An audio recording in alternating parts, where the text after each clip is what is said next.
अगर निफ्टी के चाल से आप भी परेशान हैं, समझ में नहीं आ रहा है कि निफ्टी आखिर किधर जाना चाह रहा है, तो आज का ये वीडियो होने वाला है बहुत ही खास। क्योंकि यहाँ हम तीन अल्टरनेटिव काउंट्स, तीन पॉसिबिलिटीज पर बात करने वाले हैं। और ये पॉसिबिलिटी डिपेंड करता है कि वेव 4 खत्म कहाँ हुआ है। पहला कंडीशन, जैसे यहाँ पे देखिए वीकली चार्ट में, ये अगर मानते हैं कि वेव 4 7 अप्रैल 2025 को ख़त्म हो चुका है, उसके बाद वेव 5 चल रहा है, तो ये एक कंडीशन है। दूसरा कंडीशन है, देखिए वीकली चार्ट जो हम लोग कुछ दिन से डिस्कस कर भी रहे हैं कि वेव 4 स्टिल अनफोल्डिंग, इसमें वेव 4C बन रहा है, कंप्लीट नहीं हुआ है। और एक जो 30 मिनट चार्ट में मैं आपसे डिस्कस कर रहा हूं, जिसमें हमने ये कहा कि 2 अप्रैल को वेव 4 कंप्लीट हो चुका है। तो ये तीन डिफरेंट पर्सपेक्टिव पर आज मैं शॉर्ट में बात करूंगा, ताकि आपको एक नज़रिया मिले। डिसीजन मैं देता नहीं हूं, डिसीजन आपको लेना होगा। सबसे पहले हम लोग निफ्टी के 30 मिनट चार्ट को देखते हैं। कल हमने कहा था, देखिए इसमें इस जगह आइए, यहाँ पे कल मैंने कहा था कि ये ऊपर की ओर जो अपमूव जा रहा है, इस कंडीशन को देखने पर स्मॉलर टाइम फ्रेम में ये है कि वेव ए यहाँ पे देखिए, वेव बी और ये वेव सी इस तरह बन रहा है, जो कि इस वेव 4 का फ्रैक्टल्स है। इसमें सी में मैंने आपको बताया था 5 सब वेव बनेंगे। देखिए 1 2 3 4 एंड 5, ये जो है मैंने कल ही ड्राइंग किया हुआ है, अभी मैंने इसमें कोई एडिट नहीं किया है। तो मार्केट ने आज इज्जत बख्शा कि देखिए 5 मिनट का, इसमें मैंने चार्ट अभी आपको दिखाया, कन्वर्ट किया 5 मिनट में। तो देखिए 1 2 3 4, 4 के बाद ये 5, इस तरह से ये 4 कंप्लीट हुआ। इसका देखिए ए बी और सी, और इसके बाद आप देखिए इस 4 के बाद 5 नीचे आना चाहिए, तो यहाँ ये करेक्शन तो दिखा। और मुझे लगता है अगर हम लोग ये 5 मिनट चार्ट में RSI अगर लगाते हैं तो क्या निकल के आता है। देखिए RSI अगर लगाएंगे तो यहाँ पे देखिए रेगुलर बियरिश डाइवर्जेंस यहाँ बना है, ये क्लियर है, कोई कंफ्यूजन नहीं है।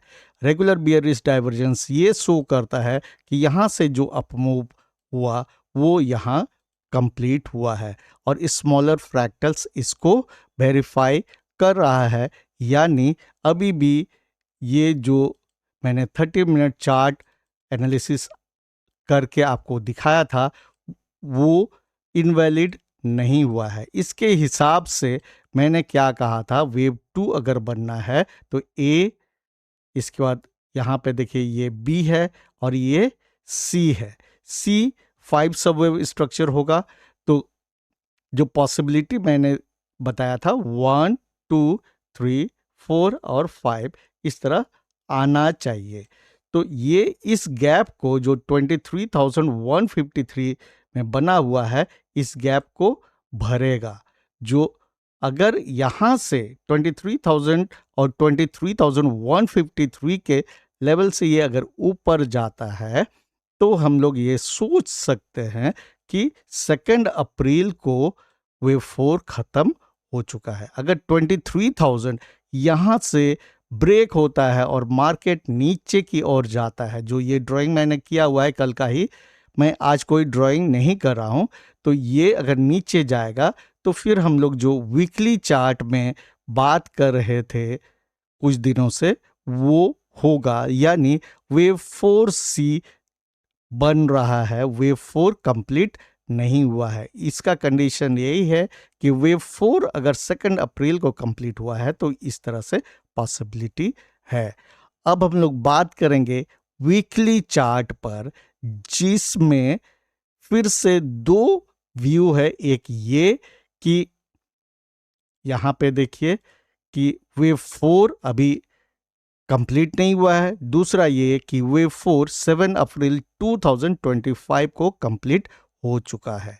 तो ये जो व्यू है इस पर मैं कुछ दिनों से बात कर ही रहा हूं कि wave 4 is not complete, it is still unfolding. Wave 4A यहाँ कंप्लीट हुआ है मार्च 2025 को, वहाँ से 5 जनवरी 2026 के बीच में 4B बना, और जनवरी से अभी तक जो ये करेक्शन हो रहा है ये है वेव 4C का फ्रैक्टल। इसमें 1 2 3 4 कंप्लीट है, और ये fractal 5 of 4C is unfolding. ये अगर 23,000 के नीचे मार्केट जाता है तो ये हमें मानना होगा कि यही मार्केट को सही लग रहा है, और ये एक फ्लैट होगा वेव 4। उस केस में मार्केट 21,700 से लेके 22,000 के बीच में कहीं सपोर्ट लेगा। ये आने वाला समय हमें बताएगा।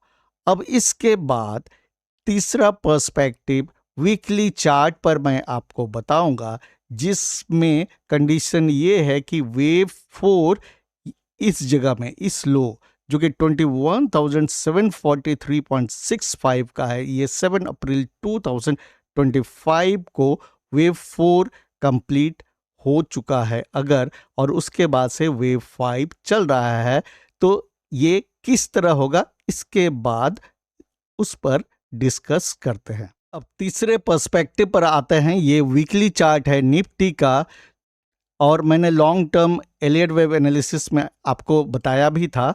ये वेव 1, वेव 2, वेव 3 यहाँ कंप्लीट है। वेव 4 जिस पर बहुत सारा कंफ्यूजन है और निफ्टी एनालिसिस में हमें तकलीफ जो हो रही है उसके कारण है।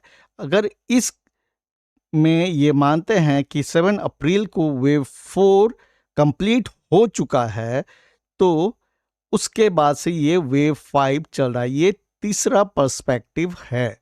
तो इसमें किस तरह से हो रहा है, वेव 5 यहाँ पर एक वेज बना रहा है। क्लासिकल टेक्निकल एनालिसिस में इसको वेज फॉर्मेशन कहते हैं। एलियट वेव एनालिसिस में वेव 5 का वो एंडिंग डायगोनल कहलाएगा। अगर एंडिंग डायगोनल बनना है तो इसमें इस तरह से होगा, ये 1, ये 2, इसके बाद ये 3, फिर ये 4, और इसके बाद ये 5। इस तरह से ये मोस्ट प्रोबेबली बनेगा।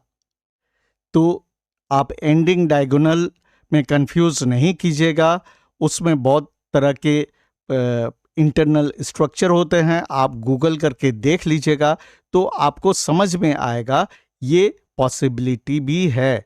लेकिन अगर ये इस लेवल से 23,000 से नीचे जाएगा तो ये एक तरह से हम लोग इसको रूल आउट कर सकते हैं। अगर इस लो को ब्रेक करता है, ये जो लो बना 22,182, इसके नीचे ब्रेक होता है तो ये पूरी तरह से नलिफाइड हो जाएगा ये स्ट्रक्चर। ये मैंने बहुत पहले डिस्कस किया था, इसको मैंने सेव करके रखा था, लेकिन इस पर बात नहीं कर रहे थे। लेकिन अभी हाल में कुछ लोगों ने कहा कि क्या ऐसा पॉसिबल है, तो अभी तक ये पॉसिबिलिटी रूल आउट नहीं हुआ है। तो ये 3 आपको सिनेरियो याद रखना है।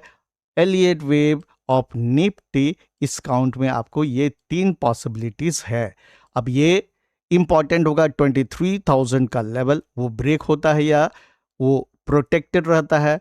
अगर वो प्रोटेक्टेड रहता है और ऊपर की ओर जाता है तो ये जिसमें हम लोग ये सोच रहे हैं कि वेव 4 जो है कंप्लीट नहीं हुआ है, 1 2 3 4 5 बना रहा है, ये नलिफाई हो जाएगा। लेकिन 23,000 अगर ब्रेक होगा तो फिर यही कंफर्म होगा, और ये दोनों जो काउंट है ये नलिफाई हो जाएगा। तो दोस्तों, मैंने शॉर्ट टाइम में ये बताने की कोशिश की है कि निफ्टी में आपको डिफरेंट क्या क्या पॉसिबिलिटीज़ हैं जो आपको ध्यान में रखना चाहिए as an investor and trader. Trading में आपको लाइव चार्ट में डिसीजन लेने होते हैं अगर आप इंट्राडे ट्रेडर हैं, और फिर आपका साइकोलॉजी और मनी मैनेजमेंट तय करता है कि आप टिकेंगे या फिर बर्बाद हो जाएंगे।